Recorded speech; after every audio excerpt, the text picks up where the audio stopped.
Le bonheur en entreprise, la santé et le bien-être, une panoplie de critères indispensables aujourd'hui. Restez avec nous, avec notre grande spécialiste.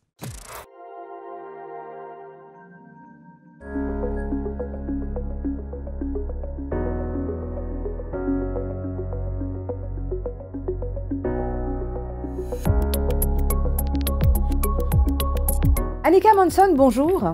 Bonjour. Bienvenue avec nous. Merci. On est très heureux aujourd'hui et d'autant plus parce qu'on va parler de bonheur au travail. Qu'est-ce que vous avez envie de partager avec nous à ce sujet, notamment la définition? Vaste sujet, n'est-ce pas? Le bonheur au travail. Et c'est très individuel en même temps.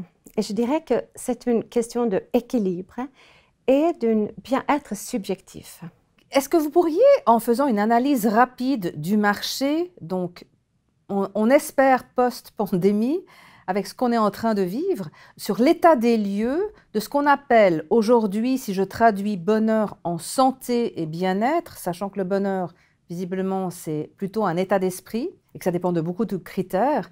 Qu'est-ce qu'aujourd'hui l'état des lieux de ce secteur d'activité dans le monde du travail? J'observe bien sûr plusieurs choses. Déjà, quelque chose de positif avec la pandémie, c'est que la santé mentale et le bien-être est quelque chose qui est devenu plus politiquement correct, je dirais. On ose plus verbaliser les choses.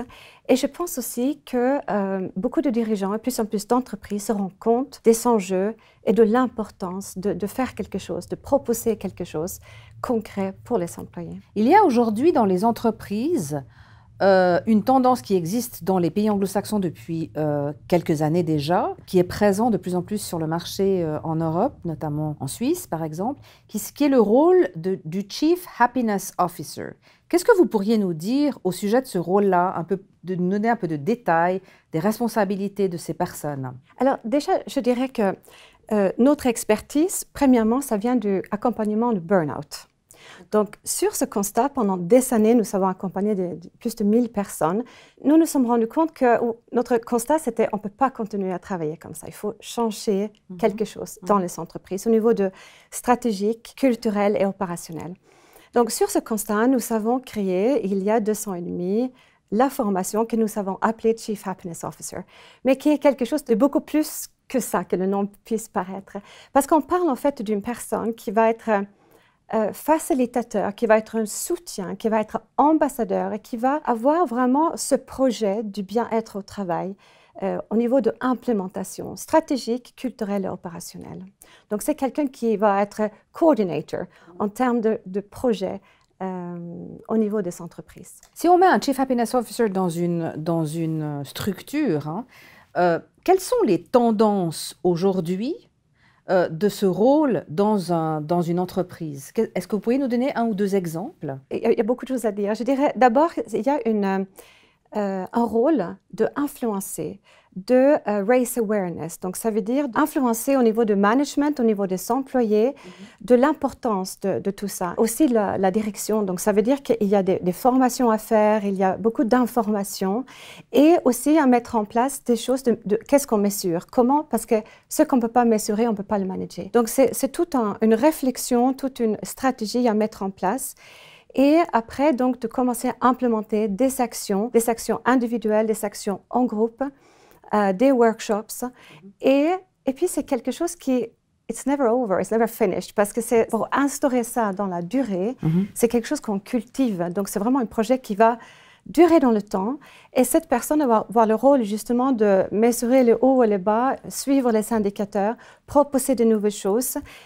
Donc, c'est un ongoing project. Si on estime que dans le sujet du bonheur, finalement, le premier critère, ou en tout cas le plus important au vu de ce qu'on a traversé, c'est la santé et le bien-être, on dit que la notion du bonheur, finalement, c'est un sujet qui se traite en entreprise et tout à fait sérieusement, puisqu'il y a des gens qui ont ce rôle-là. Quels sont les défis auxquels font face ces personnes-là dans une entreprise? Quels sont les défis en entreprise en termes de santé et de bien-être? Ça prend du temps à mettre en place tout ça. Ça prend du temps et puis il y a beaucoup de facteurs, il y a beaucoup de coordination.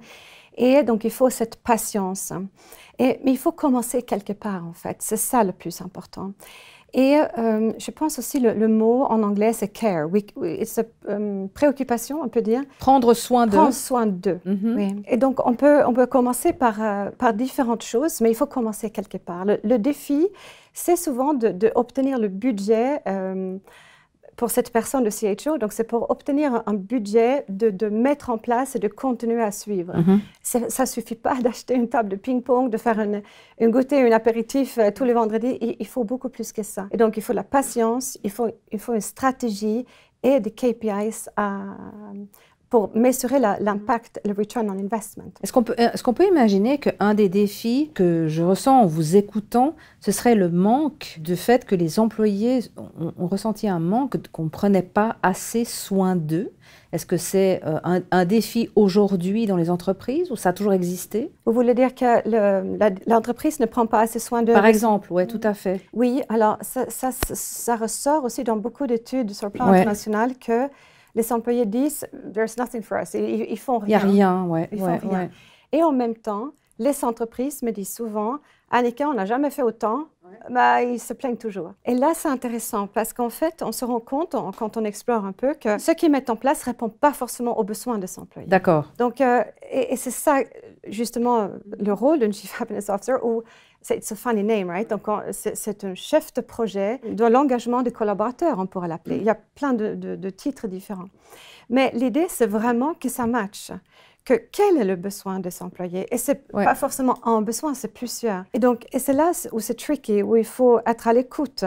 Il faut mesurer des choses, il faut individualiser. Pardon, il faut demander, il faut faire adhérer les employés quand on bâtit tout ça, en fait. Ce n'est pas quelqu'un dans son coin qui fait ça, c'est ensemble, on va bâtir. Les innovations aujourd'hui pour atteindre ces objectifs, de façon positive, quelles sont-elles? Est-ce que vous avez quelques exemples à nous donner, peut-être, d'entreprises qui ont mis un certain nombre de choses intéressantes en place? Oui, il y a des entreprises ici en Suisse. C'est aussi des grands internationaux, mais aussi des PME qui vraiment ont envie de travailler autrement. Donc, je ne sais pas si je vais le nommer ou pas, mais... Pas de problème, oui. Il y a Neo Advertising, par exemple, c'est une PME dans l'affichage publicitaire ici en Suisse qui sont vraiment dans cet engagement-là. Et puis, il y en a d'autres. Et donc, je travaille avec ces multinationales ou vraiment de différentes. Et ce qui est positif également, Manuela, c'est qu'on voit de plus en plus de